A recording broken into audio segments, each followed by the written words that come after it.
when I used to actually take the train to work every single day for a period of over 8 years. And I realized that the area outside the station on the west side of Bandra station was shabby, disorganized, unsafe, and a lot more could be done to help to make the space better. I am Samir D'Monte and I am the Principal Architect of STM Architects, and I'm here today to talk about our work with reworking areas around stations, these urban transport nodes in the city, and especially with reference to Bandra station. After opening my own firm, I decided let's take this idea to the government. So we put together some ideas of what we could do to improve the space and pitched that to the government. And to our surprise, they said yes. So to start the project, we said let's define very clear objectives for the project. So in terms of how this space works, let's first address how you do a safe, easy and efficient change of mode. Let's say from bus to train or from auto to train or vice versa, number one. Number two, let's organize the traffic movements into neat, clear and safe patterns. Number three, let's prioritize bus over transport by other modes, and let's provide for a range of auto rickshaw movement such as private autos, shared autos to different destinations. In terms of how the space feels, we said let's make an absolutely great urban plaza from which one can appreciate the beauty of Bandra Station. Now, Bandra Station is an absolutely beautiful piece of urban architecture, according to me. So it's a very human scale building, and it's one of my favorite pieces of architecture in the whole city. The next objective was to provide a beautifully designed urban environment with proper lighting, landscaping and urban furniture. When we got down to design, we commissioned a range of surveys to get actual data on traffic movement, pedestrian movement, etc. We soon realized that the flows of the various commuters and various kinds of traffic in this were the key to the whole project. There were so many stakeholders in the project, from commuters to the traffic police, railway authorities, railway police, the BEST, the MCGM, and there's also a mosque at the station. But we were clear at the center of all this is the person on two legs.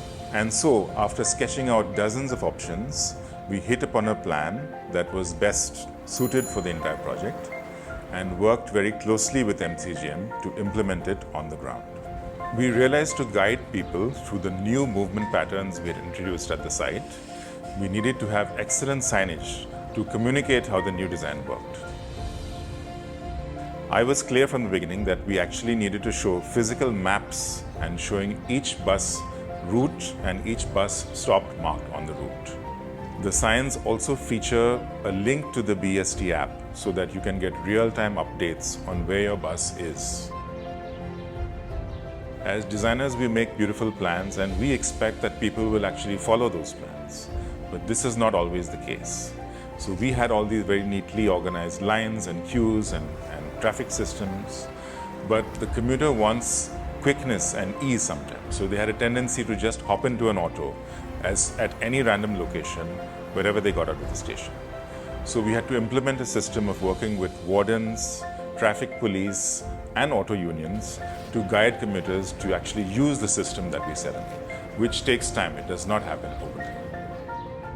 So we had to have numerous meetings with the auto union and with the drivers at the site to explain to them how the whole system worked and negotiate with them, and we even changed a few things in the plan according to what their preferences were. Initially, when we started the work, there were a smaller number of shared auto destinations. While the project was under construction, they had added more and more different destinations for shared autos. So we had to figure out ways and means of fitting all these different destinations into the plan. While no project can be 100% perfect, we are very happy with the way the project has turned out because a number of great strides have been made. We have organized all the flows and movements of people and vehicles into neat patterns. We have dramatically increased the number of bus stops and the capacity of each bus stops. And we have provided covered auto rickshaw queues which are clearly marked for different destinations so that commuters do not have to stand in the sun and in the pouring monsoons, which is a long time in Mumbai city. So that's a great benefit to the commuters.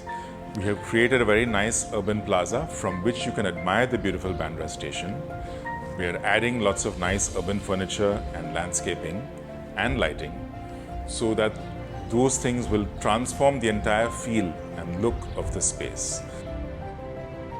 I think the news from this and the learnings from this project is that as citizens, we should not feel that actually making a change in our cities is impossible.